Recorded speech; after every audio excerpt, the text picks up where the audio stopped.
Welcome to commerce classes. Final accounts ಈ ಒಂದು ಚಾಪ್ಟರಲ್ಲಿ ನಾವು trading and profit and loss account and balance ಶೀಟನ್ನು ಯಾವ ರೀತಿ ಪ್ರಿಪೇರ್ ಮಾಡೋದು ಅಂತ ನೋಡ್ತಾ ಹೋಗೋಣ. ಒಂದು ಟ್ರಯಲ್ ಬ್ಯಾಲೆನ್ಸನ್ನು ಕೊಟ್ಟಿದ್ದಾಗ ನಾವು ಯಾವ ರೀತಿ trading and profit and loss ಅಕೌಂಟ್ನ ಪ್ರಿಪೇರ್ ಮಾಡಬೇಕು, ಯಾವ್ಯಾವುದೆಲ್ಲ ಐಟಮ್ಸ್ ನಮಗೆ ಯಾವುದು ಟ್ರೇಡಿಂಗ್ ಅಕೌಂಟಲ್ಲಿ ತಗೋಬೇಕು, ಯಾವುದು ಪ್ರಾಫಿಟ್ ಆ್ಯಂಡ್ ಲಾಸ್ ಅಕೌಂಟಲ್ಲಿ ತಗೋಬೇಕು, ಯಾವುದು ಬ್ಯಾಲೆನ್ಸ್ ಶೀಟಲ್ಲಿ ತಗೋಬೇಕು ಅನ್ನೋದು ಕೂಡ ನಮಗೆ ಗೊತ್ತಿರಬೇಕು. ಇದ್ರ ಬಗ್ಗೆ ಆಲ್ರೆಡಿ ಒಂದು ಬೇಸಿಕ್ ಫಾರ್ಮೆಟ್ ಕೂಡ ಎಕ್ಸ್ಪ್ಲೈನ್ ಆಗಿದೆ. ಆಲ್ರೆಡಿ ಒಂದು 5 to 6 ಪ್ರಾಬ್ಲಮ್ಸ್ ಕೂಡ ಅಪ್ಲೋಡ್ ಆಗಿದೆ. ಅದರ ಆ ಒಂದು ಪ್ಲೇಲಿಸ್ಟ್ ಲಿಂಕನ್ನು ನಾನು ಕಮೆಂಟ್ ಸೆಕ್ಷನಲ್ಲಿ ಮೆನ್ಷನ್ ಮಾಡಿರ್ತೇನೆ. Mister Edwin presents the following trial balance on March 31st, 2024. Prepare final accounts after considering the adjustment. ನಾವು ಫೈನಲ್ ಅಕೌಂಟ್ಸನ್ನು ಪ್ರಿಪೇರ್ ಮಾಡಬೇಕು. ಫೈನಲ್ ಅಕೌಂಟ್ಸ್ ಅಂದರೆ trading account, profit and loss account and balance sheet.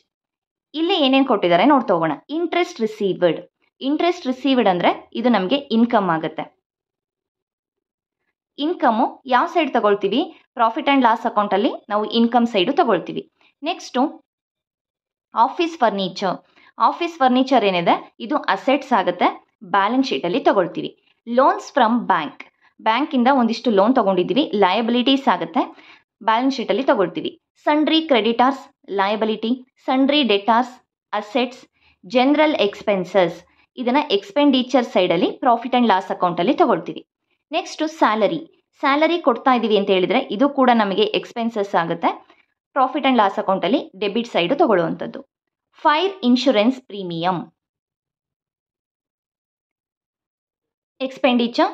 Building assets ಆಗುತ್ತೆ, ಬಿಲ್ಡಿಂಗನ್ನು ನಾವು balance ಶೀಟಲ್ಲಿ ತಗೊಳ್ತೀವಿ. Opening stock trading ಅಕೌಂಟನ್ನು ಪ್ರಿಪೇರ್ ಮಾಡುವಾಗ ಫಸ್ಟ್ ಐಟಮ್ ತಗೊಳ್ಳೋದೇ ನಾವು ಓಪನಿಂಗ್ ಸ್ಟಾಕನ್ನು ತಗೊಳ್ತೀವಿ, ಟ್ರೇಡಿಂಗ್ ಅಕೌಂಟಲ್ಲಿ ತಗೊಳ್ತೀವಿ.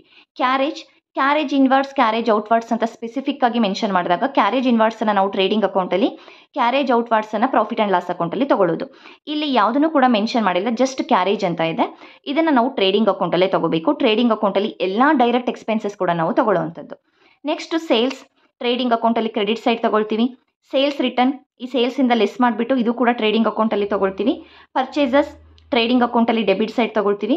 ಬ್ಯಾಡ್ ಡೆಪ್ಟ್ ಅನ್ನೋದು ಒಂದು ಎಕ್ಸ್ಪೆನ್ಸಸ್ಸು, ಇದನ್ನು ಪ್ರಾಫಿಟ್ ಆ್ಯಂಡ್ ಲಾಸ್ ಅಕೌಂಟಲ್ಲಿ ತಗೊಳ್ತೀವಿ, ಎಕ್ಸ್ಪೆನ್ಸಸ್. ಕ್ಯಾಪಿಟಲ್ ಬ್ಯಾಲೆನ್ಸ್ ಶೀಟಲ್ಲಿ ಲಯಬಿಲಿಟಿ ಸೈಡಲ್ಲಿ ತಗೊಳ್ತೀವಿ. ಡ್ರಾಯಿಂಗ್ಸ್ ಇದು ಕೂಡ ನಾವು ಬ್ಯಾಲೆನ್ಸ್ ಶೀಟಲ್ಲಿ ತಗೊಳ್ತೀವಿ. ಪೋಸ್ಟೇಜ್ ಎಕ್ಸ್ಪೆನ್ಸಸ್, ಟೆಲಿಫೋನ್ ಎಕ್ಸ್ಪೆನ್ಸಸ್ ಈ ಎರಡೂ ಕೂಡ ಎಕ್ಸ್ಪೆನ್ಸಸ್ ಆಗುತ್ತೆ, ಪ್ರಾಫಿಟ್ ಆ್ಯಂಡ್ ಲಾಸ್ ಅಕೌಂಟಲ್ಲಿ ತಗೊಳ್ಳುವಂಥದ್ದು. ಇದಿಷ್ಟು ನಮಗೆ ಟ್ರಯಲ್ ಬ್ಯಾಲೆನ್ಸಲ್ಲಿ ಕೊಟ್ಟಿರೋ ಇನ್ಫಾರ್ಮೇಷನ್. ಹಾಗೆ ಅಡ್ಜಸ್ಟ್ಮೆಂಟ್ ಏನೇನು ಕೊಟ್ಟಿದ್ದಾರೆ? Insurance prepaid 350 rupees. ಇನ್ಶೂರೆನ್ಸ್ ಏನಾಗಿದೆ? ಪ್ರೀಪೇಯ್ಡ್, ಅಡ್ವಾನ್ಸ್ ಆಗಿ ಕಟ್ಟಿರೋವಂಥದ್ದು. ಸೊ ಅಡ್ವಾನ್ಸ್ ಆಗಿ ನಾವೇನಾದರೂ ಕೊಟ್ಟಿದ್ರೆ, ಈಗ ನಾವು ಇನ್ಶೂರೆನ್ಸ್ ಪ್ರೀಮಿಯಂ ಎಷ್ಟು ಕಟ್ಟಬೇಕಿದೆ, ಅಲ್ಲಿ ಕೊಟ್ಟಿದ್ರು 3500 ರೂಪೀಸ್ ಕಟ್ಟಬೇಕು ಅಂತ. ಅಡ್ವಾನ್ಸ್ ಆಗಿ 350 ಇದೆ, ಇದನ್ನು ಮೈನಸ್ ಮಾಡಿಬಿಟ್ಟು ಉಳಿದಿರೋ 3150 ರೂಪೀಸ್ನ ನಾವು ಎಕ್ಸ್ಪೆನ್ಸಸ್ ಸೈಡಲ್ಲಿ ತೋರಿಸ್ಬೇಕು. ಕ್ಲೋಸಿಂಗ್ ಸ್ಟಾಕ್, ಈ ಕ್ಲೋಸಿಂಗ್ ಸ್ಟಾಕ್ ಏನಿದೆ ನಾವು ಅಡ್ಜಸ್ಟ್ಮೆಂಟಲ್ಲಿ ಕೊಟ್ಟಿರೋದು ನೆನ್ಪಿಟ್ಕೋಬೇಕು, 2 ಸಲ ಬರುತ್ತೆ. ಒಂದು ಸಲ trading or profit and loss account, ಎರಡರಲ್ಲಿ ಒಂದು ಕಡೆ ಬರುತ್ತೆ. ಇನ್ನೊಂದು ಸಲ ಬ್ಯಾಲೆನ್ಸ್ ಶೀಟಲ್ಲಿ ಬರುವಂಥದ್ದು. ಕ್ಲೋಸಿಂಗ್ ಸ್ಟಾಕ್ ಏನಿದೆ 35,000 ರೂಪೀಸ್ ಇದೆ ಅಲ್ವಾ, ಒಂದು ಸಲ ಟ್ರೇಡಿಂಗ್ ಅಕೌಂಟಲ್ಲಿ ತಗೊಳ್ತೀವಿ, ಕ್ರೆಡಿಟ್ ಸೈಡು ಒಂದು ಕ್ಲೋಸಿಂಗ್ ಸ್ಟಾಕನ್ನು ಎಂಟ್ರಿ ಮಾಡ್ಕೊಳ್ತೀವಿ. ಇನ್ನೊಂದು ಸಲ ಈ ಸ್ಟಾಕನ್ನು ನಾವು ಬ್ಯಾಲೆನ್ಸ್ ಶೀಟಲ್ಲಿ ಸ್ಟಾಕ್ ಅಂತ ಹೇಳ್ಬಿಟ್ಟು ಅಸೆಟ್ಸ್ ಸೈಡಲ್ಲಿ ತಗೊಳ್ತೀವಿ. Next interest on capital at 5%. Interest on capital ಇದು ನಮಗೆ ಇನ್ಕಮ್ ಆಗುತ್ತಾ, ಎಕ್ಸ್ಪೆನ್ಸಸ್ ಆಗುತ್ತಾ? ಕ್ಯಾಪಿಟಲ್ನ ಯಾರು ಇನ್ವೆಸ್ಟ್ ಮಾಡಿರ್ತಾರೆ? ಒಬ್ಬ ಬಿಸ್ನೆಸ್ ಓನರ್ ಇನ್ವೆಸ್ಟ್ ಮಾಡಿರ್ತಾನೆ, ಅವನಿಗೆ ಇಂಟ್ರೆಸ್ಟ್ ಸಿಗ್ತಾ ಇದೆ ಅಂತ ಹೇಳಿದರೆ ಅದು ನಾವೊಂದು ಬಿಸ್ನೆಸ್ಸಲ್ಲಿ ಏನು ಮಾಡ್ತೀವಿ, ಅಕೌಂಟ್ಸಲ್ಲಿ ಬಿಸ್ನೆಸ್ಸೇ ಬೇರೆ ಓನರೇ ಬೇರೆ ಅಂತ ಟ್ರೀಟ್ ಮಾಡ್ತೀವಿ. ಅಂದರೆ ಇಲ್ಲಿ ಬಿಸ್ನೆಸ್ಸಿಂದ ನಾವು ಕ್ಯಾಪಿಟಲ್ನಾಗೆ ಕೊಡ್ತಾ ಇರೋದು, ಇಂಟ್ರೆಸ್ಟನ್ನು ಕೊಡ್ತಾ ಇರೋದು. ಸೊ ಇದು ಬಿಸ್ನೆಸ್ಸಿಗೆ ಎಕ್ಸ್ಪೆನ್ಸಸ್ ಆಗುತ್ತೆ, ಓನರಿಗೆ ಇನ್ಕಮ್ ಆಗುತ್ತೆ. ಸೊ ನಾವು business to trading and profit and loss ಅಕೌಂಟ್ನ ಪ್ರಿಪೇರ್ ಮಾಡ್ತಾ ಇರೋದ್ರಿಂದ ಇದು ಎಕ್ಸ್ಪೆನ್ಸಸ್ ಅಂತ ಟ್ರೀಟ್ ಮಾಡ್ತೀವಿ. ಕ್ರಿಯೇಟ್ ರಿಸರ್ವ್ ಫಾರ್ ಡೌಟ್ಫುಲ್ ಡೆಪ್ಟ್ ಅಟ್ 5%. ಡೆಟಾಸ್ ಮೇಲೆ ಇನ್ನು ಮತ್ತೆ ಹೊಸದಾಗಿ 5% PDD ಪ್ರಾವಿಷನ್ ಫಾರ್ ಡೌಟ್ಫುಲ್ ಡೆಪ್ಟ್ ಕ್ರಿಯೇಟ್ ಮಾಡೋದಕ್ಕೆ ಕೇಳಿದ್ದಾರೆ. Write off depreciation building 1750, building ಮೇಲೆ 1750 ಅವರನ್ನೇ ಡೈರೆಕ್ಟ್ ಅಮೌಂಟ್ ಕೊಟ್ಟಿದ್ದಾರೆ, ಯಾವುದೇ ಪರ್ಸೆಂಟೇಜ್ ಕೊಟ್ಟಿಲ್ಲ. ಹಾಗೆ ಆಫೀಸ್ ಫರ್ನಿಚರ್ 1050 ರೂಪೀಸ್ ಇದೆ. ಇದಿಷ್ಟು ಕೂಡ ನಮಗೆ ಪ್ರಾಬ್ಲಮಲ್ಲಿರುವಂಥದ್ದು. ಇದನ್ನು ಯೂಸ್ ಮಾಡಿಕೊಂಡು trading and profit and loss ಅಕೌಂಟ್ನ ಫಸ್ಟು ಪ್ರಿಪೇರ್ ಮಾಡೋಣ. Trading and profit and loss account, particular amount, debit side, credit side. First ನಾವೇನು ಮಾಡ್ತೀವಿ, ಈ ಡೆಬಿಟ್ ಸೈಡಲ್ಲಿ 2 ಓಪನಿಂಗ್ ಸ್ಟಾಕನ್ನು ತಗೋಬೇಕು. ಓಪನಿಂಗ್ ಬ್ಯಾಲೆನ್ಸ್ ಏನಿರುತ್ತೆ, ಓಪನಿಂಗ್ ಬ್ಯಾಲೆನ್ಸನ್ನು ತಗೊಳ್ತೀವಿ. ಅದಾದ ನಂತರ ನಾವು ಪರ್ಚೇಸ್ ರಿಟರ್ನ್ ಇದ್ದರೆ ಪರ್ಚೇಸ್ ರಿಟರ್ನನ್ನು ತಗೋಬೇಕು. ಹಾಗೆ ಎಲ್ಲ ಡೈರೆಕ್ಟ್ ಎಕ್ಸ್ಪೆನ್ಸಸ್ ಯಾವ್ಯಾವುದೆಲ್ಲ ಆಗಿರುತ್ತೆ, ವೇಜಸ್ ಆಗಿರ್ಬೋದು, ಕ್ಯಾರೇಜ್ ಅಥವಾ ಕ್ಯಾರೇಜ್ ಇನ್ವರ್ಡ್ಸ್ ಅಂತ ಕೊಟ್ಟಿದ್ರೆ, ಫ್ಯಾಕ್ಟರಿ ರೆಂಟ್, ಫ್ಯೂಯಲ್, ಓಕೆ, ಈ ರೀತಿ ಕೊಟ್ಟಿರೋ ಡೈರೆಕ್ಟ್ ಎಕ್ಸ್ಪೆನ್ಸಸ್ನ ನಾವಿಲ್ಲಿ ತಗೋಬೇಕು. ಹಾಗೆ ಕ್ರೆಡಿಟ್ ಸೈಡಲ್ಲಿ ನಾವೇನು ತಗೊಳ್ತೀವಿ, ಏನೊಂದು ಸೇಲ್ಸ್ ರಿಟರ್ನಿಂದ ನಾವು ಲೆಸ್ ಮಾಡಿ ನೆಟ್ ಸೇಲ್ಸ್ ಅಮೌಂಟನ್ನು ತಗೋಬೇಕು. ಹಾಗೆ ಕ್ಲೋಸಿಂಗ್ ಸ್ಟಾಕನ್ನು ಕೂಡ ತಗೊಳ್ತೀವಿ. ಈ ಪ್ರಾಬ್ಲಮಲ್ಲಿ ನಾನು ಮೊದಲನೇ ನಿಮಗೆ ಕ್ವಶನನ್ನು ಎಕ್ಸ್ಪ್ಲೈನ್ ಮಾಡುವಾಗ ಹೇಳಿದೆ ಯಾವ್ಯಾವುದನ್ನ ಎಲ್ಲಿ ತಗೊಳ್ತೀವಿ ಅಂತ. ಅಲ್ಲಿ ಓಪನಿಂಗ್ ಸ್ಟಾಕ್ ಕೊಟ್ಟಿದ್ರು ಅಲ್ವಾ, 2 ಓಪನಿಂಗ್ ಸ್ಟಾಕ್ 36,750 ರುಪೀಸ್ ಇದೆ. ಹಾಗೆಯೇ ತಗೊಂಡಿದ್ದೀನಿ. 2 ಪರ್ಚೇಸ್ 1,96,000, ಯಾವುದೇ ಪರ್ಚೇಸ್ ರಿಟರ್ನ್ ಇಲ್ಲ, ಹಾಗಾಗಿ ಡೈರೆಕ್ಟ್ ಅಮೌಂಟನ್ನು ತಗೊಂಡಿರೋದು. 2 ಕ್ಯಾರೇಜ್, ಇದು ಕೂಡ ಡೈರೆಕ್ಟ್ ಎಕ್ಸ್ಪೆನ್ಸಸ್ 1,750.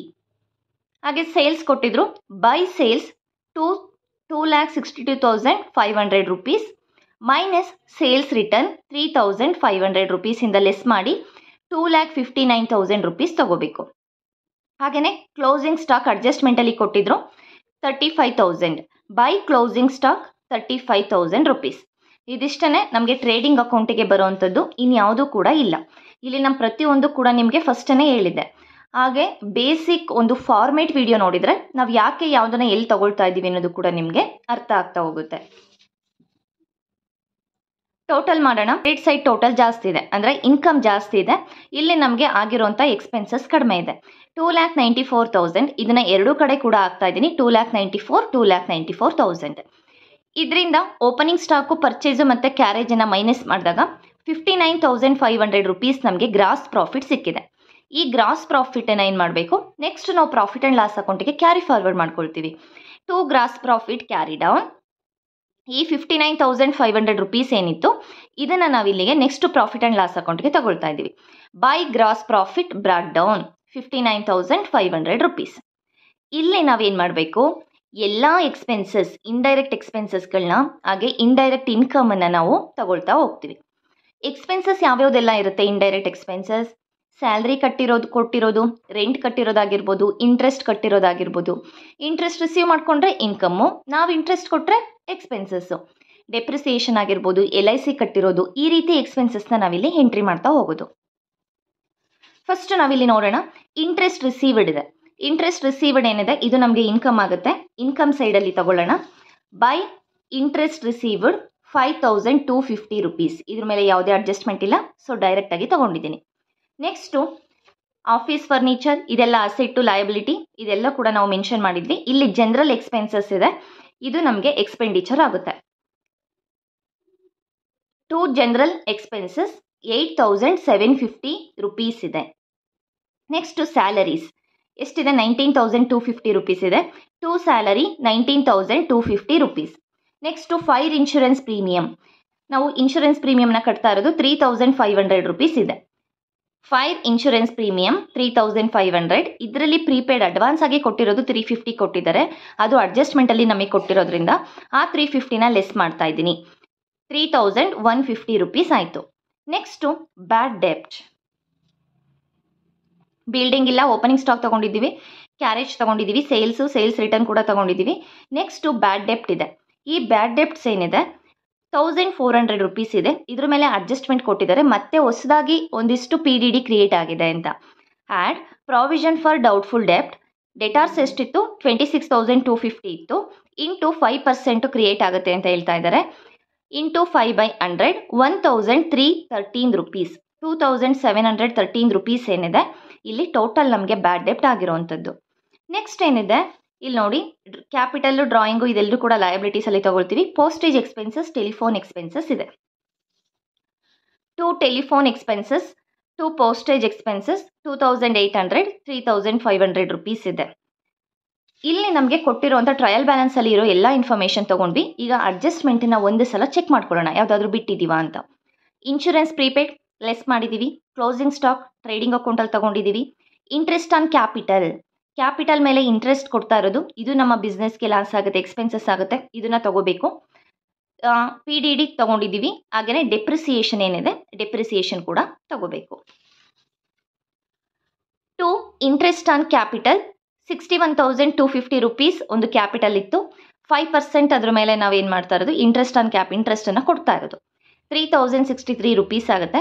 ನೆಕ್ಸ್ಟು ಡೆಪ್ರಿಸಿಯೇಷನ್ ಅವರೇ ಡೈರೆಕ್ಟ್ ಅಮೌಂಟನ್ನು ಕೊಟ್ಟಿದ್ದಾರೆ. Building 1750, office furniture 1050 rupees. Total ಏನಾಯಿತು 2800 ರುಪೀಸ್ ಆಯಿತು. ಇದಿಷ್ಟೇ. ನಾವು ಎಲ್ಲ ಎಕ್ಸ್ಪೆನ್ಸಸ್ ಹಾಗೆ ಇನ್ಕಮ್ನ ನೋಡಿದಾಗ ನಮಗೆ ಇನ್ಕಮ್ ಜಾಸ್ತಿ ಇದೆ. ಈ ಎರಡನ್ನೂ ಟೋಟಲ್ ಮಾಡಿದಾಗ ನಮಗೆ 64,750 ರುಪೀಸ್ ಬರುತ್ತೆ. ಎರಡು ಸೈಡ್ ಮೆನ್ಷನ್ ಮಾಡ್ತಾ ಇದ್ದೀನಿ. ಈ ಎಲ್ಲ ಎಕ್ಸ್ಪೆನ್ಸಸ್ನ ಲೆಸ್ ಮಾಡಿದಾಗ 18,724 ರುಪೀಸ್ ನೆಟ್ ಪ್ರಾಫಿಟ್ ಸಿಗುತ್ತೆ.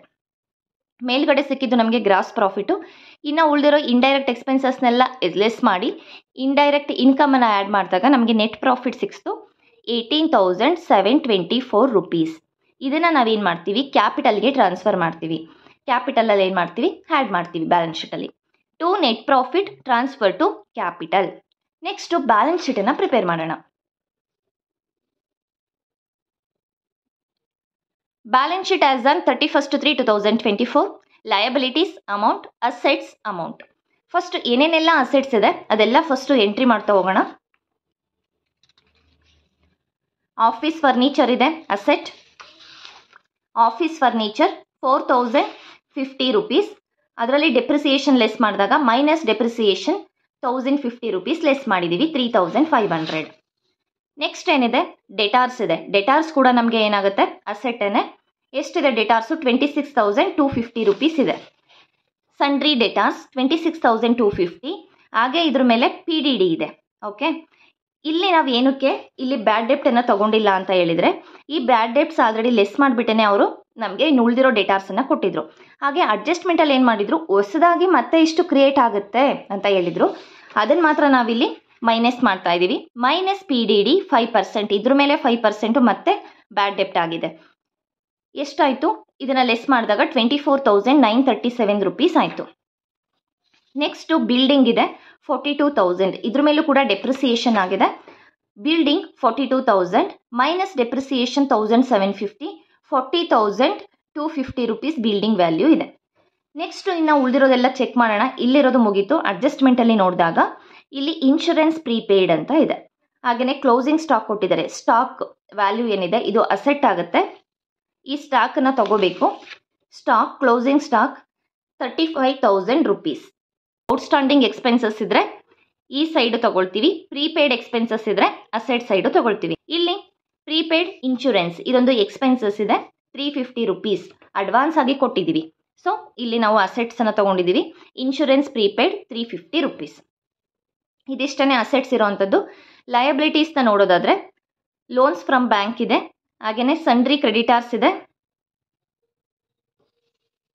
ನೆಕ್ಸ್ಟ್ ಕ್ಯಾಪಿಟಲ್ ಡ್ರಾಯಿಂಗ್ ಇದೆ. ಫಸ್ಟು ಕ್ಯಾಪಿಟಲ್ ಅಂತ ತಗೊಳ್ಳೋಣ. Capital 61,250 rupees. ನೆಟ್ ಪ್ರಾಫಿಟ್ ಏನು ಬಂದಿತ್ತು, ನಾವು ಒಂದು trading and profit and loss ಅಕೌಂಟ್ನ ಪ್ರಿಪೇರ್ ಮಾಡಿದಾಗ ಆ್ಯಡ್ ಮಾಡ್ತಾ ಇದ್ದೀವಿ. Plus net profit 18,724. ಹಾಗೆಯೇ ಇಂಟ್ರೆಸ್ಟ್ ಆನ್ ಕ್ಯಾಪಿಟಲ್, ಆ ಒಂದು ಕ್ಯಾಪಿಟಲ್ ಮೇಲೆ ಇಂಟ್ರೆಸ್ಟ್ ಕಟ್ಟಿರೋದು 3,063 ರುಪೀಸ್. ಇದಿಷ್ಟನ್ನು ಆ್ಯಡ್ ಮಾಡಿದಾಗ 83,037 ರುಪೀಸ್ ಆಗುತ್ತೆ. ಇದರಲ್ಲಿ ನಾವು ಡ್ರಾಯಿಂಗ್ನ ಮೈನಸ್ ಮಾಡಬೇಕು. 10,500 ರುಪೀಸ್ ಡ್ರಾಯಿಂಗನ್ನು ಲೆಸ್ ಮಾಡ್ತಾ ಇದ್ದೀವಿ. 72,537. ಡ್ರಾಯಿಂಗ್ ಅಂದರೆ ಏನು? ಒಬ್ಬ ಬಿಸ್ನೆಸ್ ಓನರ್ ಅಥವಾ ಪ್ರೊಪ್ರೈಟರ್ ಬಿಸ್ನೆಸ್ ಅಮೌಂಟನ್ನು ಪರ್ಸನಲ್ ಯೂಸಿಗೆ ಯೂಸ್ ಮಾಡ್ಕೊಳ್ಳೋದನ್ನು ನಾವು ಡ್ರಾಯಿಂಗ್ ಅಂತ ಕರಿತೀವಿ.